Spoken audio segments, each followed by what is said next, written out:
Welcome to Tim's Vinyl Confessions. I'm Tim Derling. This is a monumental episode for me.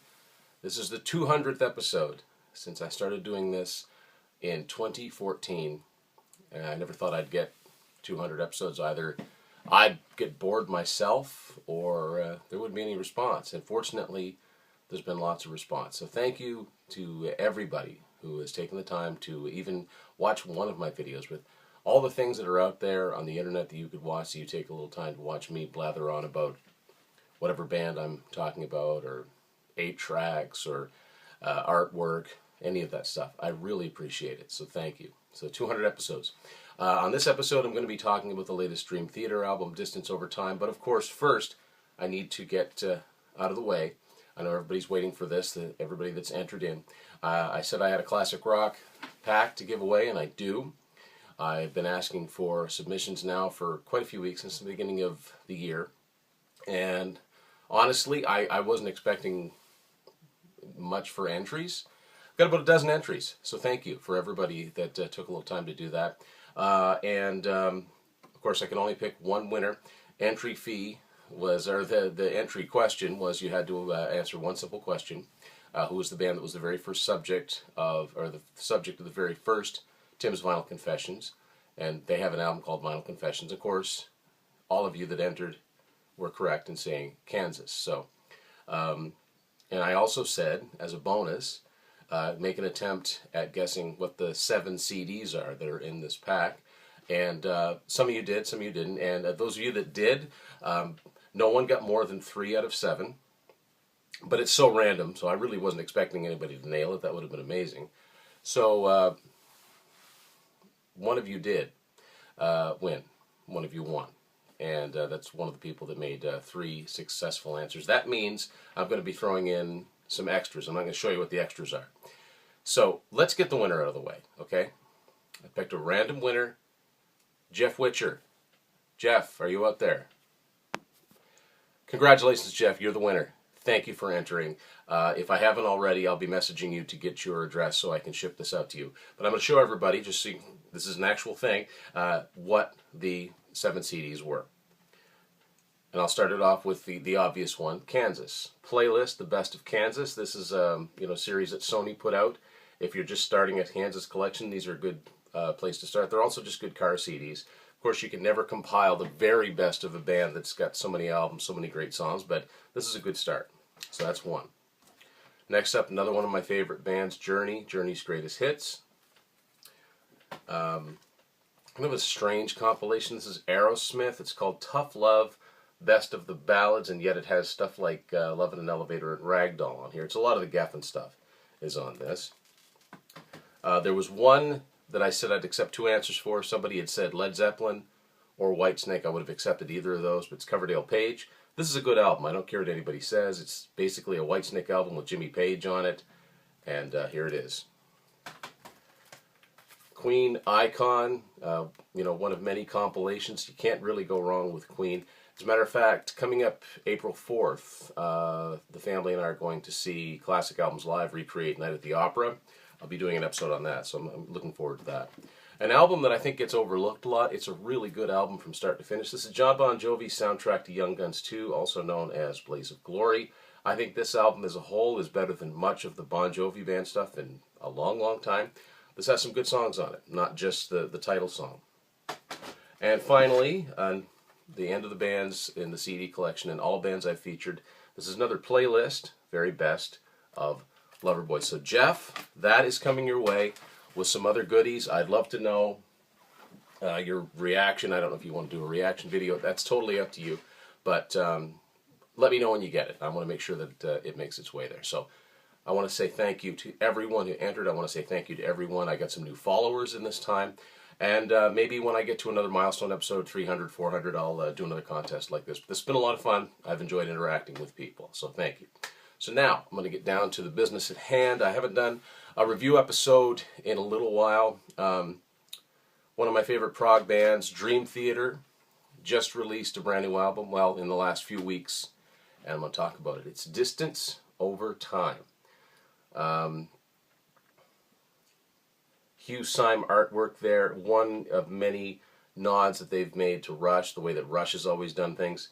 And I'll show you one thing on the back here that kind of reinforces that. The whole D over T. It's a little bit reminiscent of Grace Under Pressure.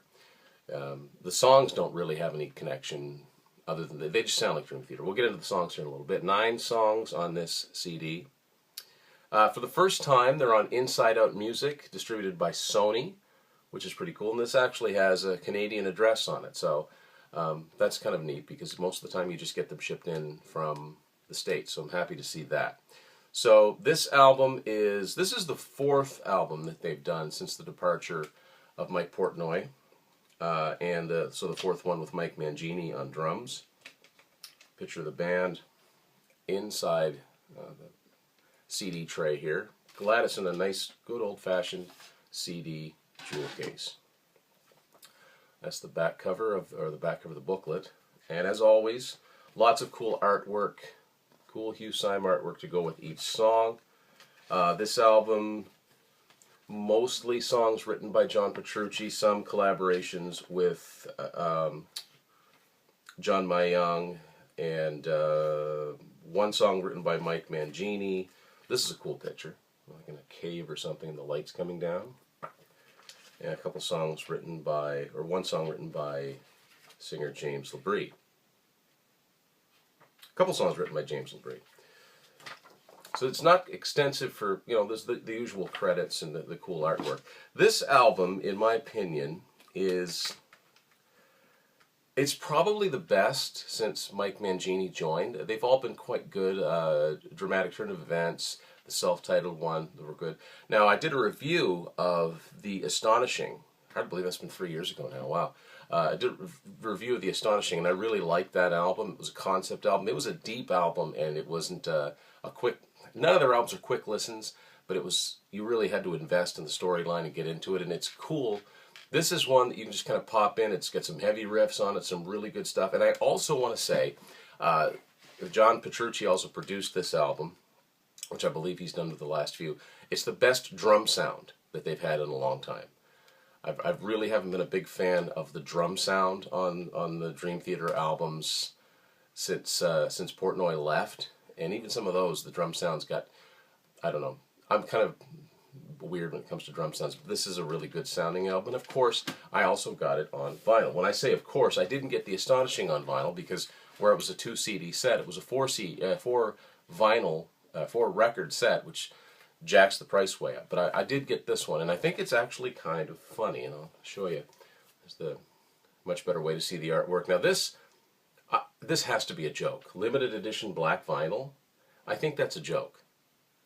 Because vinyl's usually black vinyl, unless they do colored vinyl, right? That's a joke, right?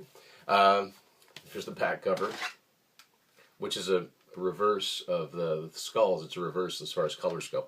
Now, the record has one extra song on it that the CD does not. A song called Viper King. And I looked that up on YouTube, and it's a really cool song.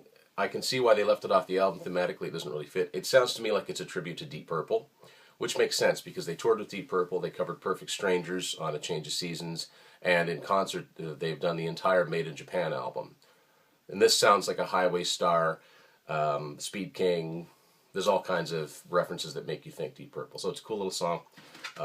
I mean, I wish it was on the CD. There's probably a deluxe one, but this is just your standard one. And if you're a Dream Theater fan, if you've been hanging on, I know some people they can't get over the fact that Portnoy's gone. If you've been hanging on since then, I think you'll find this one very, very satisfactory. Nothing not to like about this. Also, another thing I want to point out. Actually, I'll show it to you on the album. The Dream Theater logo, the Majesty logo, if you like. It's on this robotic arm here. So, well worth picking up if you're a Dream Theater fan. And once again, congratulations to Jeff Witcher, and thank you to everybody that entered. Thanks to everybody that follows me week after week. We got some cool things coming up in the works. 3 more weeks from Record Store Day. I know there's a few items on the list that I'm interested in. Sometimes there is a commercialization of it, but it is any excuse to get out and buy some new music is a good one. Farther down the road, we've got the Record Expo in Moncton. I can't wait for that. But so it's all coming up, and spring's on the way. That's all I'm gonna say. So thank you to everyone for giving me an audience. It wouldn't be much fun if I'm basically just talking to myself. Thank you for watching Tim's Vinyl Confessions.